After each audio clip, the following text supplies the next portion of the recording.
Okay, y'all. So I already wrote down the main components of number one. So the mass, initial velocity, because if we're starting from rest, your initial velocity is going to be 0 always.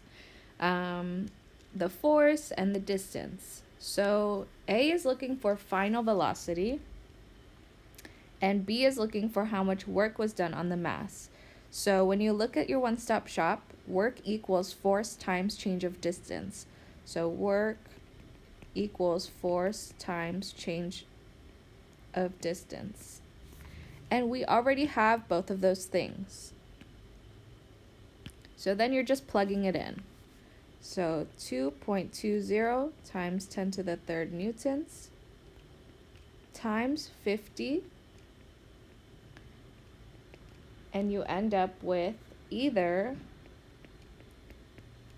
110,000 joules or 1.10 times 10 to the fifth joules. And the way you can check your units is on your one-stop shop of V. So then B, let's change colors.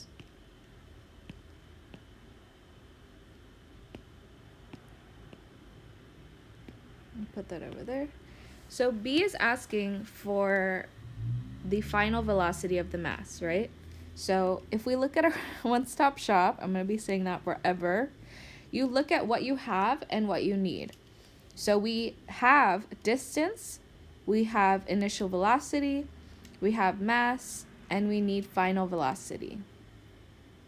So what you can do is, we don't have time. So that's the main thing in these two formulas that we don't have, and we have no way to get it.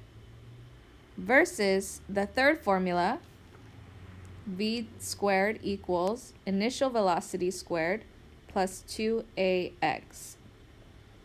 So we have v squared as what we're looking for.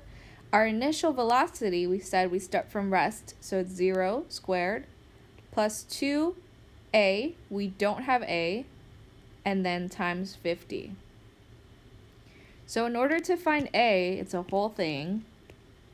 What we're going to do is remember that force equals mass times acceleration. So F equals mass times acceleration. We have our force and we have our mass. So we're going to 2.20 times 10 to the third newtons equals 1.20 times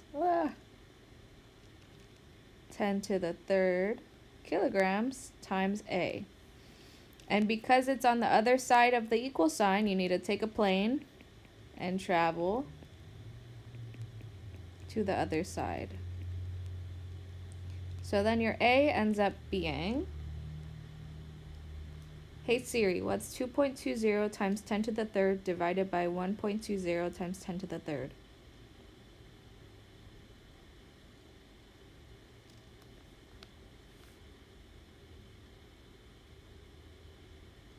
So you end up getting 1.83 times, oh my goodness.